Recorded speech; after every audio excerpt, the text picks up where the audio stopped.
Now, for more on China's push for innovation, I spoke to Joel Backaler. He's the managing director at Frontier Strategy Group and author of the book China Goes West: Everything You Need to Know About Chinese Companies Going Global. I asked him what he thought about China's ability to innovate. There's a big perception gap. If you look at the West, there's a perception that China is essentially not an innovator, but an imitator. This is the result, I think, really of decades upon decades of looking at China as the world's production factory and looking at all these products come directly from China that really weren't that innovative. However, though, this is changing dramatically. There are several industries right now that are doing extremely innovative things, and I think some of the companies you just mentioned really fit the bill. And in terms of the industries, which would you say are really the standouts? Well, I don't think it's balanced. I think there are certain industries that are certainly doing much better than others, particularly consumer electronics, internet services, online applications.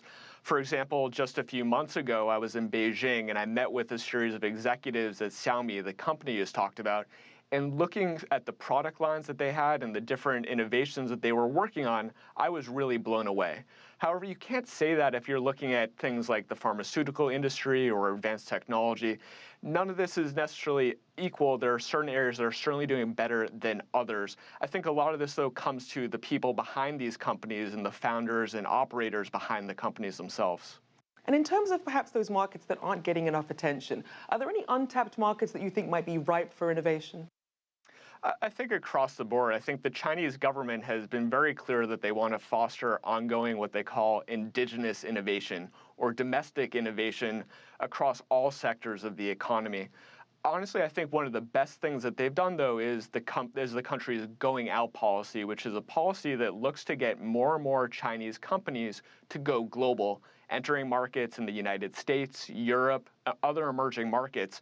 And by doing that, it's helping to get ideas and other innovations from the West and bringing them to China and continuing to build more global best practices. So I think the globalization of Chinese company and the internationalization of their talent are critical to the innovation across sectors.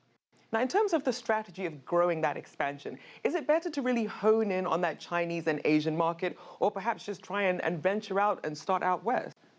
Yeah, well, Chinese companies are going overseas for a variety of reasons. I think some companies are honestly going overseas to get access to advanced technology or global talent to bring back to China because keep in mind the Chinese market is extremely competitive across sectors. When something gets hot, it's not just one or two companies that are coming up. You're talking about hundreds, if not thousands, of competitors they're trying to compete on very thin margins. So as a result, in addition to getting capabilities to become more competitive back at home, these companies are going out because they can escape this kind of endless kind of race to the bottom for thin margins. They're looking at other markets where they can take products. For example, speaking last week with a company called Cheetah Mobile. They're a New York Stock Exchange listed Chinese mobile application firm.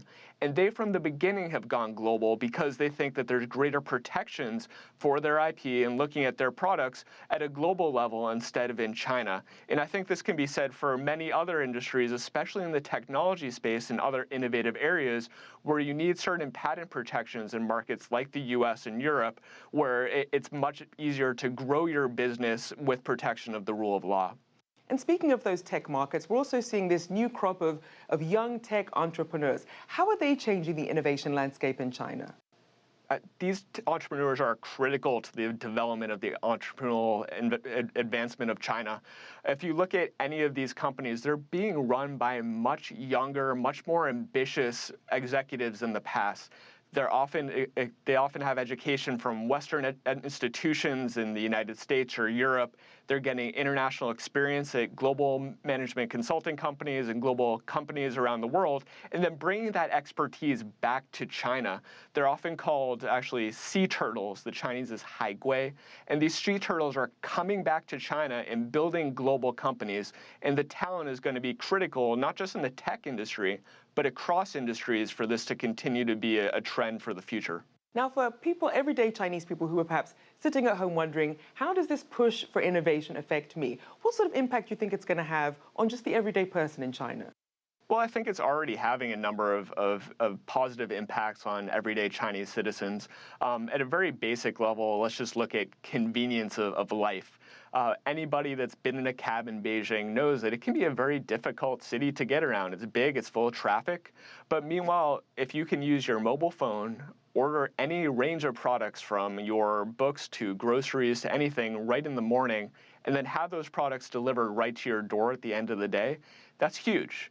Additionally, these innovations are helping to connect the global Chinese diaspora because right now you have more Chinese living overseas than ever before. They're students, they're overseas workers, and these individuals are using things like WeChat and these other innovations from China to stay connected and do international business.